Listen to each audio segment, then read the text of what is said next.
Hello students. तो आज हम यहाँ पर स्टार्ट कर रहे हैं आपका 10th क्लास का मैथमेटिक्स। ये मैंने आपका सीबीएसई एंड यूपी बोर्ड दोनों के लिए लेक्चर तैयार किया है। ठीक, आपका जो एग्ज़ाम बोर्ड एग्ज़ाम है 2026, वो यहाँ पर हम लोग टारगेट करेंगे। ठीक, तो यहाँ पर आपका पहला चैप्टर है real number, math 10th class की मैथमेटिक्स से। और आपका यूनिट रहेगा first, number system. Number system को हम हिंदी में कहते हैं संख्या पद्धति। संख्या पद्धति। और रियल नंबर आपका क्या रहेगा? वास्तविक संख्या है। रियल नंबर को हम क्या बोलते हैं हिंदी में? वास्तविक संख्याएं। ये हम लोग यहाँ पर स्टार्ट करेंगे। ठीक, ये आपका पहला लेक्चर है with me, I am Zafar. यहाँ पर हम लोग जो टॉपिक कवर करने वाले हैं वो देख लेते हैं। यहाँ पर हम लोग जो टॉपिक कवर करेंगे वो करेंगे आपके पास में अंकगणित के आधारभूत प्रमेय, यानी फंडामेंटल थ्योरम ऑफ अर्थमेटिक। हम लोग यहाँ पर एलसीएम और एचसीएफ में एचसीएफ ज्ञात करना सीखेंगे, और एलसीएम और एचसीएफ में एक संबंध यहाँ पर रिलेशन फाइंड करेंगे। तो तीन टॉपिक यहाँ पर हम लोग करने वाले हैं। ये आपका कॉन्सेप्ट वीडियो होने वाला है। मतलब इस लेक्चर के बाद हम लोग यहाँ पर एक्सरसाइज करेंगे लेक्चर 2 में। उसमें हम जितने भी एक्सरसाइज की जितने भी एनसीईआरटी के क्वेश्चन है सारे क्वेश्चन कवर करेंगे। ये आपका जो वीडियो होने वाला है वो कॉन्सेप्ट वीडियो है। इसमें आप लोग कुछ एग्जाम्पल के साथ में कॉन्सेप्ट समझेंगे और चैप्टर को फिनिश करेंगे। उसके बाद में आप जो एक्सरसाइज है वो इजीली सॉल्व कर सकते हैं। ठीक, सो यहाँ पर मैंने जो फर्स्ट लिया है fundamental theorem of arithmetic, FTA, अंकगणित के आधारभूत प्रमेय। इसको समझ लेते हैं कहती है ये थ्योरम। ये कहती है every composite number can be express. मैंने दोनों लैंग्वेज में यहाँ पे लिख रखा है। आप जहाँ से जैसे भी आपको कंफर्टेबल लगे वहां से आप इसको पढ़ सकते हैं। हर भाज्य संख्या को अभाज्य संख्याओं के एक गुणनफल के रूप में व्यक्त किया जा सकता है। हर भाज्य संख्या को अभाज्य संख्याओं के यहाँ पर हम लोग एक थोड़ा सा वर्ड्स को समझेंगे। यहाँ पर कह रहे हैं भाज्य संख्याओं को अभाज्य संख्याओं के गुणनफल के रूप में लिखा जा सकता है। ये कौन कह रहा है? फंडामेंटल थ्योरम ऑफ अर्थमेटिक कह रही है। यहाँ पर क्या कह रहे हैं हम लोग? Composite number. कंपोजिट नंबर क्या होते हैं? अब भाज्य संख्या मतलब कंपोजिट नंबर। कंपोजिट नंबर वे नंबर होते हैं जिनके more than two factors excluding one, यानी कि आपके पास में वन के अलावा उसके दो फैक्टर और हो या दो से ज्यादा। ठीक, ऐसे नंबर को हम क्या कहेंगे? कंपोजिट नंबर कहेंगे। जैसे कोई भी नंबर ले लो आप लोग। यहाँ पर ये 12 हमने कोई नंबर कंसिडर किया है। ये 12 आपके पास में कैसा है? ये कंपोजिट नंबर है। ये कैसा आपके पास में? भाज्य। भाज्य का मतलब जो भाग भाग दिया जा सके, जिसको जो भाग हो जाए, ठीक है ना, वो क्या कहलाएगी आपके पास में? भाज्य संख्या कहलाएगी। जैसे यहाँ पर मैंने एक जो नंबर लिया है 12 लिया है। 12 को हम लोग भाग कर सकते हैं, इजिली डिवाइड कर सकते हैं 2 से। तो यहाँ पर हो जाएगा 2 इंटू कितना बचा? 6। 6 को कैसे लिख सकते हैं हम लोग? 2 इंटू 3। तो ये हो जाएगा आपके पास में 2 इंटू 3। ठीक, तो ये जो 12 था ये रहेगा आपके पास में कंपोजिट नंबर कह रहा है। उसके बाद में क्या कह रहा है? ये composite number can be expressed as a product of primes. कैसे लिख सकते हैं हम लोग? उनको प्राइम फैक्टर में लिख सकते हैं, यानी कि प्राइम नंबर के फॉर्म में लिख सकते हैं। अब प्राइम नंबर क्या होते हैं? प्राइम नंबर वे नंबर होते हैं जिनको हम और तोड़ नहीं सकते। मतलब उनको तोड़ दिया, डिवाइड कर दिया, अब उनको हम नहीं तोड़ सकते। इनका मतलब वहां पर जो प्राइम नंबर्स होते हैं उनके बाद में केवल दो फैक्टर होते हैं, एक तो वन होता है, एक वो खुद होते हैं। तो इन दो के अलावा उनको कोई फैक्टर नहीं होता। ऐसे नंबर हम क्या कहेंगे? प्राइम नंबर कहेंगे। जैसे आपके पास में 2 है, यहाँ पर 2। ठीक, 2 एक तो खुद एक ही फैक्टर है, उसको 2 को और कोई डिवाइड नहीं कर सकता, खुद 2 कर सकता है और 1 कर सकता है। तो ये 2 क्या हो गया? प्राइम नंबर हो गया। 2 सेम एज 2। तो यहाँ पर आपके पास में 3 3, यहाँ पर 3 भी क्या हो गया? एक प्राइम नंबर हो गया। क्यों? क्योंकि 3 एक तो खुद से डिवाइड होगा और एक 1 से डिवाइड होगा। तो यहाँ पर 3 भी कैसा हो गया? एक प्राइम नंबर हो गया। तो फंडामेंटल थ्योरम ऑफ अर्थमेटिक यही कहती है कि हम किसी भी कंपोजिट नंबर को, किसी भी कंपोजिट यानी कि कंपोजिट मतलब भाज्य संख्या को क्या कर सकते हैं? अभाज्य संख्याओं के गुणनफल के रूप में लिख सकते हैं। गुणनफल मतलब ये जो आपने लिखा 2 इंटू 3, 2 इंटू 2 इंटू 3। और कोई यहाँ पर नंबर ले लो आप लोग। जैसे हमने कोई नंबर 18 ले लिया, तो 18 को हम लोग कैसे लिख सकते हैं? 2 इंटू 9। 9 को कैसे लिख सकते हैं? 3 इंटू 3। तो ये हो जाएगा आपको उसमें 3 इंटू 3। अब 2 और इंटू 3 इंटू 3 यहाँ पर क्या है? ये प्राइम नंबर्स हैं। इनको हम और डिवाइड नहीं कर सकते। इनके केवल क्या फैक्टर होंगे? एक तो ये खुद, मतलब एक तो ये खुद से डिवाइड हो सकते हैं एंड एक 1 से डिवाइड हो सकते हैं। तो हम बस फंडामेंटल थ्योरम यही कहती है, अंकगणित की जो आधारभूत प्रमेय है वो यही कहती है कि किसी भी नंबर को आप लोग क्या, किसी भी कंपोजिट, कंपोजिट मतलब भाज्य, भाज्य मतलब जो डिवाइड हो सकता है। तो किसी भी भाज्य संख्या को हम क्या कर सकते हैं? अभाज्य संख्याओं के गुणनफल के रूप में लिख सकते हैं। अभाज्य संख्या मतलब जो भाग नहीं की जा सकती, प्राइम नंबर, सिंपल सी बात। तो अब इनको हम और भाग नहीं कर सकते, तो ये आपके पास में क्या हो जाएगा? अभाज्य संख्याएं हो जाएंगी, और इनका ये प्रोडक्ट क्या कहलाएगा आपके पास में? गुणनफल कहलाएगा। तो इसी तरह से यहाँ पर फंडामेंटल थ्योरम ऑफ अर्थमेटिक कहती है कि किसी भी भाज्य संख्या को हम अभाज्य संख्या के रूप में लिख सकते हैं। ठीक, अब ये आप समझ गए। और भी एग्जाम्पल ले सकते हैं इसके, 20 ले लो। 45 ले लो, कुछ भी ले लो, है ना। तो ये आपके पास में सब क्या है, ये सब आपके पास में क्या है, 45 क्या है, कंपोजिट नंबर है, जिसको हम क्या कर सकते हैं, तोड़ सकते हैं सिंपल। तो कैसे तोड़ सकते हैं इसको, ये तोड़ सकते हैं 5 into 9, और 9 को कैसे तोड़ सकते हैं, 3 into 3, ठीक। तो ये आपके पास में क्या हो जाएंगे, ये नंबर क्या हो जाएंगे आपके पास में, प्राइम नंबर हो जाएंगे। और ये जो नंबर था ये आपके पास में कैसे था, कंपोजिट नंबर था। किसी भी कंपोजिट नंबर को हम लोग प्राइम नंबर्स में तोड़ सकते हैं, यही आपके पास में अंकगणित की आधारभूत प्रमेय कहती है, बस इसके अलावा और कुछ नहीं, ठीक। उसके बाद हम लोग यहाँ पर देख लेते हैं, एक एक क्वेश्चन सॉल्व कर लेते हैं यहाँ पर। ये कहना है संख्या 1470 के अभाज्य गुणनखंडों को गुणनखंड के रूप में लिखिए, यानी कि ये कहना write the factor of 1470 in the form of prime factorisation. हमको क्या लिखना है, 1470 को एक प्राइम फैक्टराइजेशन के फॉर्म में लिखना है, ठीक। तो कैसे लिखेंगे यहाँ पर, चलो कर लेते हैं, बहुत सिंपल, यही आपने पढ़ा होगा नीचे बचपन में भी, ठीक। तो क्या पढ़ा है आपने, इसको हम 2 से काट देंगे सिंपल। तो ये हो जाएगा आपके पास में 2 7 द 14, उस यहाँ पर आपको 7 को अगर 2 से काटना तो कितना हो जाएगा, 2 3 द 6 और 2 5 द 10, ठीक। और इस तरह से आप लोग इसको और डिवाइड कर सकते हैं, कितने से, 3 से कर सकते हैं आप लोग इसको, है ना। तो यहाँ पर 3 से कर देंगे हम लोग, तो 3 दूनी 6, एक बचा, तो यहाँ पर कितना हो गया आपके पास में 13, है ना। तो 13 ही हो गया आपके पास में 13, और हम कर सकते हैं 3 चौक 12, ठीक। यहाँ पर 1 कैरी और कितना हो गया 15, तो 3 पंजे 15। तो इस तरह से हम लोग इसको तोड़ सकते हैं, बहुत आसान है ये। इसको 5 से डिवाइड कर दो सिंपल, तो 5 चौक 20 और यहाँ पर 4 बच गए, तो और कितना हो गया 45। तो 5 चौक 20 और 5 9 45, ठीक है ना। तो यहाँ पर आ जाएगा आपके पास में 7 7 7 द 49, ठीक। और फिर 7 से काटेंगे हम लोग, 7 1 द 7। तो यहाँ पर ये आपके पास में अब जितने भी ये प्रोडक्ट बने आपको, ये यहाँ पे लिख लेंगे आप लोग, क्या लिखेंगे, 40 70 इजिकल टू क्या आ सकते हैं आपके पास में, आपके पास में आएंगे 2 into 3 into 5 into 7 इसको हम एक तरह से और लिख सकते हैं, कैसे, 2 into 3 into 5 into 7 ठीक है ना। 7 कितना आपके पास में, 7 2 बार आ गया, तो हम इसको क्या कर सकते हैं, इसकी पावर 2 लगा सकते हैं, है ना। तो यहाँ पर आपके पास में आ जाएगा 1470 का जो हम प्राइम फैक्टराइजेशन हमने किया वही आ गया आपके पास में, ठीक है ना। ये कह रहे हैं, क्या कहना, अभाज्य गुणनखंडों को गुणनखंड के रूप में लिखिए, ये हमने यहाँ पे लिख दिए, सारे अभाज्य गुणनखंड है, हम इनको हम और भाग नहीं कर सकते, ठीक है ना। तो सिंपली इजी क्वेश्चन था, इसको आप समझ सकते हैं। उसके बाद हम लोग नेक्स्ट देखते हैं क्या है। उसके बाद में अभाज्य, अब जरा ध्यान से देखिए, यहाँ पर हम लोग कॉन्सेप्ट पढ़ेंगे एचसीएफ और एलसीएम को कैसे फाइंड करेंगे। ये कह रहे हैं अभाज्य गुणनखंड विधि से मासा और लासा ज्ञात करना है। यहाँ पे मासा लासा मतलब एचसीएफ मासा महत्तक समवर्तक जिसको हम लोग बोलते हैं, एलसीएम लासा जिसको हम लघुत्तक समवर्तक बोलते हैं, ठीक है ना। तो यहाँ पर हम लोग ये चीज दोनों फाइंड करने वाले हैं। इसको थ्योरी समझ लेते हैं, क्या कहना चाह रहा है यहाँ पर। ये कह रहा है संख्याओं के गुणनखंडों में उपनिष्ठ प्रत्येक अभाज्य गुणनखंड की न्यूनतम घात का गुणनफल, न्यूनतम घात का, इसको समझेंगे न्यूनतम घात, यानी कि जो हम जो फैक्टर करने वाले हैं, मान के चलो आपके पास में कोई एक आपके पास में एक कोई 12 नंबर था, जैसे हमने अभी पी लिया, 12 नंबर को कैसे तोड़ सकते हैं हम लोग, 2 into 2 into 3, और एक आपके पास में कोई नंबर था जिसको मान लो 18, तो इसको कैसे तोड़ सकते हैं हम लोग, 2 into 3 into 3, ठीक। तो इसको कैसे लिख सकते हैं हम लोग, इसको लिख सकते हैं 2 की पावर 2 into 3, इसको कैसे लिख सकते हैं हम लोग, 2 into 3 की पावर 2, ठीक। अब क्या करेंगे, अगर हमको एचसीएफ फाइंड करना तो क्या करेंगे, ध्यान से देखो, संख्याओं के गुणनखंडों में उपनिष्ठ, सबसे पहले तो कॉमन देखेंगे, है ना, product of the smallest power of each common common prime factor in the number, सबसे पहले क्या देखेंगे, कॉमन देखेंगे। तो कॉमन कौन कौन है यहाँ पर, कॉमन यहाँ पर कौन कौन है, जरा ध्यान से देखो, कॉमन कौन है यहाँ पर, 2 भी है और 3 भी है।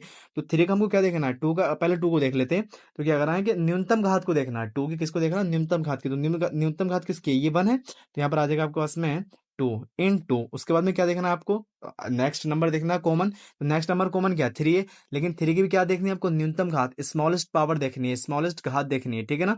तो स्मॉलेस्ट पावर क्या हो जाएगी आपके पास में, इसकी भी 3 हो जाएगी, अरे 3 raised to the power 1, तो ये आपके पास में क्या है, इसकी स्मॉलेस्ट पावर है, तो इसका मल्टीप्लाई कर लेंगे 6, यही इसका क्या हो जाएगा, एचसीएफ हो जाएगा, ठीक। इतनी बात समझ में आ रही है आपको। उसके बाद में एलसीएम क्या कह रहा है, यार ध्यान से समझो, एलसीएम क्या कह रहा है, ये कह रहा है संख्याओं के गुणनखंडों में से प्रत्येक अभाज्य गुणनखंडों की सबसे बड़ी घात का गुणनफल, सबसे बड़ी घात का।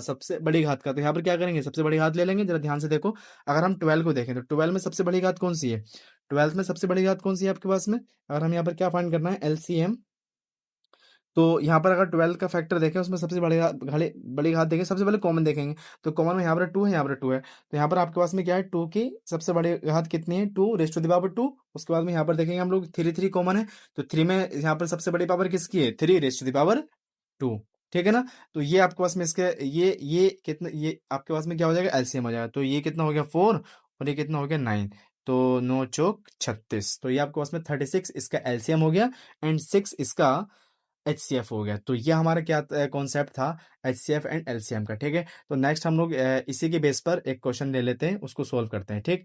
तो ये क्वेश्चन आपका, find the HCF and LCM of 26, 72 and 108 by prime factorisation. हमको क्या करना है, इनके प्राइम फैक्टराइजेशन करने हैं और उनके उनके बाद हमको क्या फाइंड करना है, इसका एलसीएम एंड और एचसीएफ फाइंड करना है। सो चलो फाइंड करते हैं यहाँ पर। तो पहला नंबर हमारे पास में क्या है, पहला नंबर 26 है, 72 है और 108 है, तो हम लोग फैक्टर कर लेते हैं 26 के। तो 26 के फैक्टर कर लेंगे हम लोग, तो कितना करेंगे, 2 1 द 2 और 2 3 द 6, तो ले हो गया 13 1 द 13, 13 1 द 13, तो ये आपके पास में इसके फैक्टर आ गए सिंपल। तो यहाँ पे लिख सकते हैं हम लोग 13 के फैक्टर क्या है आपके पास में, 13 के फैक्टर आपके पास में आ गए, सॉरी 26 के, तो 26 के आपके फैक्टर आ गए 2 इंटू 13, ठीक। उसके बाद हमको किसके करने हैं, 72 के करने हैं, तो 72 के कर लेंगे हम लोग, 72 को डिवाइड कर लो इसी तरह से सेम, तो यहाँ पर हम लोग कर लेंगे 72, तो ये भी कितने से हो जाएगा, 2 से, तो 2 तिया 6 और 2 छक्के 12, 2 से करेंगे हम लोग, 2 इकन 2 और 2 अट्ठे 16, फिर 2 से करेंगे इसको, 2 नैम 18, फिर 3 से करेंगे इसको, 3 3 द 9, ठीक, और 3 से कर लेंगे इसको, 3 1 द 3, ठीक। तो यहाँ पर ये इसके फैक्टर हो गए, यहाँ पर लिख लेते हैं इसको 72 को, तो कितना हो जाएगा आपके पास में 72, 72 का क्या क्या फैक्टर है, 2 इंटू 2 इंटू 2, तो ये हो जाएगा आपके पास में 2 इंटू 2 इंटू 3 3 3 इंटू 3, ठीक। सो ये हम लोग इसके इसको इधर साइड में कर देते हैं। उसके बाद में इसके करेंगे हम लोग 108 के कर लेते हैं। तो इस अच्छा, इसको एक तरह से और लिख सकते हैं, तो बहुत ध्यान से इसको समझेंगे, इसको कैसे लिख सकते हैं हम लोग, 2 raise to the power 3 into into 3 raise to the power 2, ठीक है ना।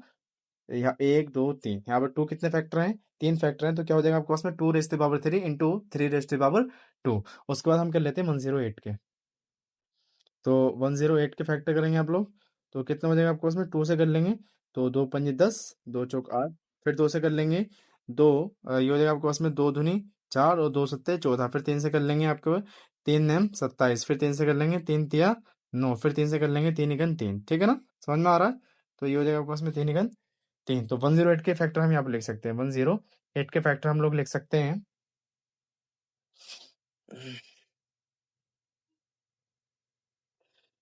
सो 108 के फैक्टर आपके पास में कितने हो जाएंगे, ये हो जाएगा आपके पास में 2 इंटू ये हो जाएगा आपके पास में 3 इंटू और 3 इंटू 3, ठीक है ना। सो इसको हम इधर पहुंचा देते हैं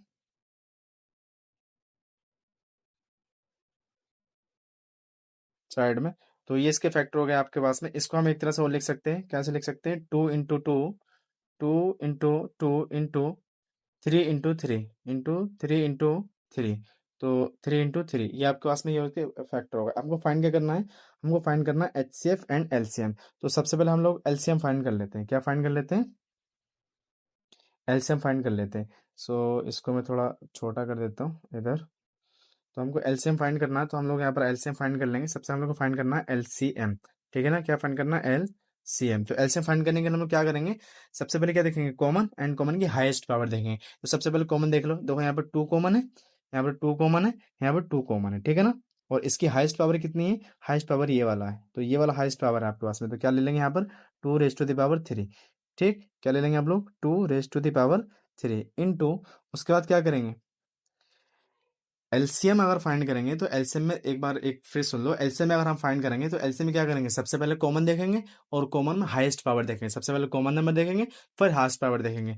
तो कॉमन नंबर आपके पास में कितना, 2, देखो यहाँ पर भी 2, यहाँ पर भी 2, यहाँ पर भी 2, हाईएस्ट पावर कितनी है, 2 रेज़ टू द पावर 3, तो सबसे पहले 2 रेज़ टू द पावर 3 को लिखेंगे। अब 2 हो गया, ठीक। उसके बाद में देखेंगे नेक्स्ट कॉमन, नेक्स्ट कॉमन कौन है आपके पास में, 3, तो यहाँ पर भी 3 है, यहाँ पर भी 3 है, लेकिन यहाँ पर 3 नहीं है, लेकिन इस 3 में भी हाईएस्ट पावर कितनी है, 3 रेज़ टू द पावर 3। तो हमें क्या करेंगे, 3 रेज़ टू द पावर 3 ले लेंगे, ठीक है ना। बाकी जो बचा उन सबको ले लेंगे। अब बाकी कौन कौन बचा आपके पास में यहाँ पर, देखो यहाँ पर ये भी हो गया, ये यहाँ से 3 भी आ गया, यहाँ पर 13 बच गया, तो ये आपके पास में 13 आ जाएगा, यही आप। सो एलसीएम कितना आ जाएगा आपके पास में, एलसीएम आ जाएगा आपके पास में, इसके मल्टीप्लाई करेंगे तो 2808, ठीक। उसके बाद हमको फाइंड करना है एचसीएफ। तो एचसीएफ कितना हो जाएगा आपके पास में, एचसीएफ हमको फाइंड करना है। तो एचसीएफ कितना हो जाएगा इसका, जरा ध्यान से देखिए। एचसीएफ आपके पास में कितना हो जाएगा, एचसीएफ क्या कहाँ पर है, किधर से है, इसको यहाँ पर देखना है हमको। एचसीएफ सबसे पहले, एचसीएफ में क्या देखते हैं हम लोग, एचसीएफ में सबसे पहले हम लोग देखेंगे,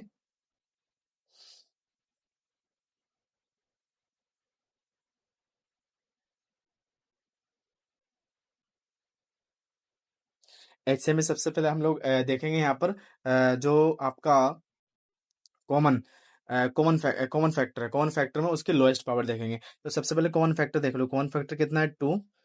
इधर भी आपके पास में 2 और इधर भी आपके पास में 2, ठीक है ना। तो इधर भी आपके पास में 2 है, इधर भी आपके पास में 2 है, और इधर भी आपके पास में 2 है। लोएस्ट पावर किसकी, रेज टू द पावर 1। तो ये हो जाएगा आपके पास में 2 raise to the power in 2। उसके बाद देखेंगे हम लोग सेकंड कॉमन, सेकंड कॉमन 3। तो यहाँ पर आपके पास में यही है, सेकंड कॉमन कोई है ही नहीं, तो बस यही आपके पास में क्या हो जाएगा इसका, एचसीएफ हो जाएगा। तो 2 रेज टू द पावर 1, इसका मतलब कितना हो जाएगा आपके पास में 2, यही इसका क्या हो जाएगा, एचसीएफ हो जाएगा, और ये इसका क्या हो जाएगा, एलसीएम हो जाएगा, ठीक है। तो इस तरह से हम लोग किसी भी नंबर्स का दो दो तीन नंबर जब एक साथ देगा वो, तो हम किसी भी नंबर्स का कुछ इस तरह से उसका एलसीएम और एचसीएफ फाइंड कर सकते हैं, ठीक है। चलिए नेक्स्ट क्वेश्चन देख लेते हैं। यहाँ पर आप, यहाँ पर कुछ मैंने प्रैक्टिस जोन बनाया है आपके लिए, एक छोटा सा टेबल। इस टेबल में हमको नंबर्स दे रखे हैं 12, 13, 21, ठीक। 12, 13 और 21, और यहाँ पर हमको क्या फाइंड करना है, यहाँ पर हमको फाइंड करना है, यहाँ पर हमको फाइंड करना है एचसीएफ एंड एलसीएम। तो सबसे पहले हम यहाँ पर देखो 12 लिख दे रखा, तो 12 को फैक्टराइज कर लेंगे, बहुत आसान है। तो 12 को करेंगे तो कितना हो जाएगा आपके पास में, 12 करेंगे आप लोग तो कितना हो जाएगा, 2 इंटू 3, ठीक है ना। उसके बाद में हम लोग 15, अच्छा 12 को कैसे लिख सकते हैं हम लोग, 2 raise to the power 2 into 3। उसके बाद में करेंगे 15 को, तो 15 को करेंगे तो कैसे हो जाएगा 15, 2 इंटू, नहीं 2 नहीं तोड़ सकता ये, 3 इंटू 5, ठीक है ना। 15 का हो गया। उसके बाद हम लोग 21 को कर लेते हैं, तो 21 कितना हो जाएगा आपके पास में, 3 इंटू 7, कितना हो जाएगा आपके पास में, 3 इंटू 7। हमको फाइंड क्या करना है, हमको फाइंड करना है एचसीएफ। तो एचसीएफ हमने फाइंड करने के लिए क्या कॉन्सेप्ट आपको बताया था, याद होगा। तो एचसीएफ फाइंड में क्या करते हैं, सबसे पहले कॉमन देखेंगे। एचसीएफ में क्या करेंगे, सबसे पहले कॉमन देखेंगे, कॉमन में लोएस्ट पावर देखेंगे। तो सबसे पहले कॉमन देख लो, कॉमन कौन है यहाँ पर, यहाँ पर 3, 3, 3, यहाँ पर 3, तो यहाँ पर आपके पास में 3 है, यहाँ पर भी 3 है आपके पास में, ये आपके पास में 3 है, इसमें इसमें भी 3 है आपके पास में, और इसमें भी आपके पास में 3 है। तो ये जो आपके पास में 3 हो गया, ये क्या हो गया आपके पास में, कॉमन हो गया, और लोएस्ट पावर भी इसकी बनी है, क्योंकि 3 रेज़ टू द पावर सब में 1 1 है। इसकी पावर भी 1 है, इसकी पावर भी 1 है, और इसकी पावर भी 1 है। तो यहाँ पर आपके पास में 3 रेज़ टू द पावर 1। उसके बाद में कोई दूसरा कॉमन नंबर यहाँ पर है नहीं, यहाँ पर 7 है, क्योंकि यहाँ पर 7 है, यहाँ पर 5 है, और यहाँ पर 2 है। तो ये आपके पास में 3 raise to the power 3 raise to the power 1, इसका मतलब 3, यही इसका क्या हो जाएगा, एच सी एफ हो जाएगा। अब हमको क्या फाइंड करना है, एलसीएम फाइंड करना। तो एलसीएम फाइंड करने के लिए हम लोग क्या करेंगे, एलसीएम फाइंड अगर हमको करना है,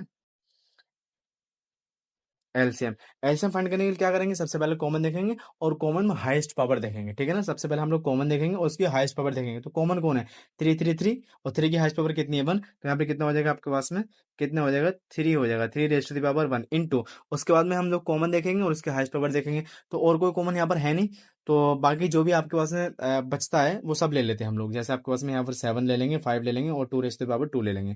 तो यहाँ पर आ जाएगा आपके पास में 2 रेज़ टू द पावर 2 आ जाएगा, और आपके पास में कितना हो जाएगा, 5 आ जाएगा, और एंड आपके पास में 7 आ जाएगा, ठीक है। तो इन सब की मल्टीप्लाई अगर हम लोग कर लेंगे, तो इन सब की मल्टीप्लाई हम लोग करेंगे तो कितना हो जाएगा आपके पास में, ये हो जाएगा 4, ये हो जाएगा आपके पास में 12, और इंटू ये हो जाएगा आपके पास में 35। अरे ये हो गया आपके पास में 3, 2 इंटू 4, 4, 4, 3 12 हो गया, और 5, 7 35। इन दोनों का हम लोग मल्टीप्लाई कर लेंगे। तो मल्टीप्लाई करेंगे, 12 5 60, तो ये हो जाएगा आपके पास में 0, और ठीक, 12 36, 36 और 6 कितना हो गया आपके पास में, 42। सो ये आपके पास में हो गया 42, ठीक। सो बस हो गया आपके पास में, ये आपके पास में क्या हो गया, इसका एलसीएम हो गया। तो आप कुछ इस तरह से भी इसका एलसीएम एंड एचसीएफ, सो ठीक है। तो एलसीएम, इसका एलसीएम कितना आ जाएगा, इसका 420 आ जाएगा, ठीक। और बाकी ये 2 नंबर मैंने आपके लिए छोड़े हैं, ये आपको करने हैं खुद से पीपीटी से देख के। मैं आपको पीपीटी ये 2 क्वेश्चन मैंने आपके लिए दिए हैं, ये दोनों क्वेश्चन आपको खुद से करने हैं, ठीक? ये मैं आपको अपने जो टेलीग्राम चैनल है उस पे शेयर कर दूँगा, वहाँ से आप लोग पूरी पीपीटी डाउनलोड कर लेना। आपको कोई भी स्क्रीनशॉट लेने की ज़रूरत नहीं है, कहीं पॉज़ करने की ज़रूरत नहीं है, बिल्कुल आप आराम से मस्त देखते जाइए और समझते जाइए चीज़ों को, ठीक है? सो चलिए नेक्स्ट हम लोग देख लेते हैं। नेक्स्ट क्या आपके पास में संख्याओं तथा उनके मासा तथा लासा के बीच में संबंध हमको फाइंड करना है, ठीक है? Number and their HCF and LCM, हमको क्या फाइंड करना है? एक रिलेशन फाइंड करना है, किसमें? उनके मासा लासा यानी कि महत्तम सामर्थ्य लघुत्तम सामर्थ्य एचसीएफ एलसीएम एंड उन दोनों नंबरों के बीच में। तो अगर आपको कहीं नंबर 2 नंबर दिए हों, कोई नंबर आपके पास में, कोई नंबर ए दिया है आपको, कोई आपको ए नंबर दिया है और कोई आपको बी नंबर दिया है, कोई नंबर 2 नंबर दिए होंगे और उनके आपको एलसीएम दे रखे हैं और आपको उसके बाद में एचसीएफ दे रखा है, ठीक है ना?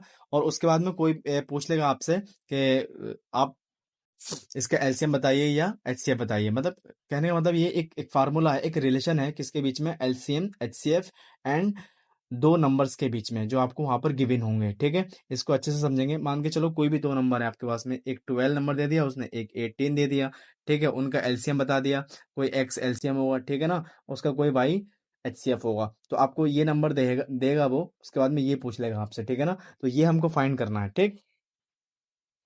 सो इस फार्मूले को अच्छे से हम लोग कर लेना, बहुत अच्छा फार्मूला है ये। इसी के बेस पर हम लोग आगे क्वेश्चन करेंगे। जैसे पहला क्वेश्चन आपका, जैसे आपका पहला क्वेश्चन ये given that H C F 306 comma 657 is equal to 9, find the LCM of this number, ठीक है? तो हमको ये फाइंड करना है, संख्याओं 306 657 का मासा अगर 9 है तो इनका लासा ज्ञात करो। तो हमको लासा ज्ञात करना था, हमको नंबर गिवन क्या है जरा ध्यान से देखो, हमको क्या क्या यहाँ पर दिया है। दिया आप लोग मान लेते हैं, यहाँ पर हमको दिया है ए की वैल्यू कितनी? 006। हमको दी है यहाँ पर बी की वैल्यू कितनी? 657। यहाँ पर दो वैल्यू हमको दे रखी है, एक 306 दे रखी है और एक बी इज इक्वल टू 657 दे रखी है, ठीक? और हमको दे रखा है एच सी एफ, हमको क्या दे रखा है? एच सी एफ दे रखा है कितना?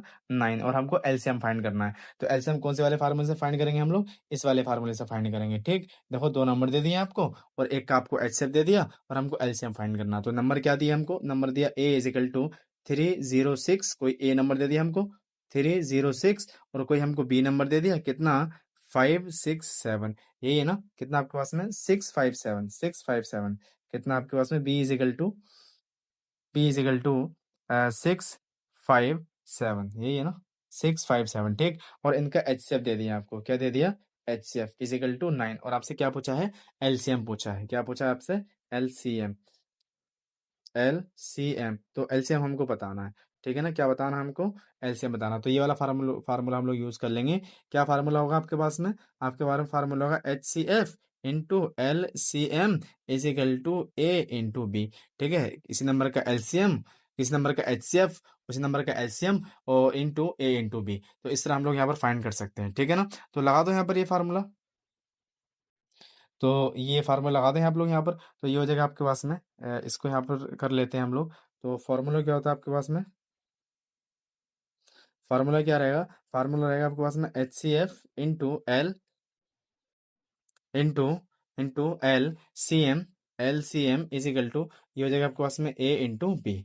तो एलसीएम लगाओ, एलसीएम कितना दे रखा है आपको? एलसीएम दे रखा 9, तो ये हो जाएगा आपके पास में 9 इंटू एल सी एम हमको फाइंड करना है is equal to A into B. A into B कितना दे रखा है? ए दे रखा है 306 इंटू बी कितना दे रखा है? 657। तो हो जाएगा आपके पास में ये हो जाएगा आपके पास में 657। और अब उसके बाद में, ठीक, अब हमको क्या फाइंड करना है? एलसीएम।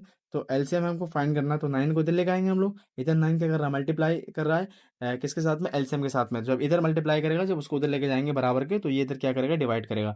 तो 306, ये हो जाएगा आपके पास में 306 इंटू 657 और अपन में कितना आ जाएगा? 9। तो 9 से इसको डिवाइड कर दो, तो 9 से डिवाइड हो जाएगा, ये 3 से हो जाएगा, ठीक है? तो 3 1 3, 0 ऐसे आ जाएगा, 3 2 6, ठीक? नहीं आई बात समझ में? इसको हमको 3 से डिवाइड करना है, तो 3 1 3 और ये हो जाएगा आपके पास में 3 0 ऐसे आ गया और 3 दूनी 6, तो ये कट गया आपके पास में, ये हो गया 3 3 9। ये 3 से फिर हो सकता है डिवाइड, 3 3 9, 3 3 9, एक बचा 3 4 12, तो ये हो जाएगा आपके पास में 3 1 3। तो आपके पास में एलसीएम इज इक्वल टू क्या बचा है? एलसीएम इज इक्वल टू आपके पास में बचा है यहाँ पे दो 34 यहाँ पर कितना बचा आपके पास में, जरा ध्यान से देखो। यहाँ से बचा आपके पास में 34, और यहाँ से बचा आपके पास में 657, ठीक है ना। कितना बचा आपके पास, 657। तो ये हम लोग यहाँ पे लिख लेंगे 34 और इंटू, ये हो जाएगा आपके पास में 34 इंटू 657, कितना हो जाएगा आपके पास में 657, और इन दोनों की मल्टीप्लाई आप लोग करेंगे तो 2238। तो इस तरह से आपको ये क्या हो जाएगा, एलसीएम हो जाएगा, ठीक है ना।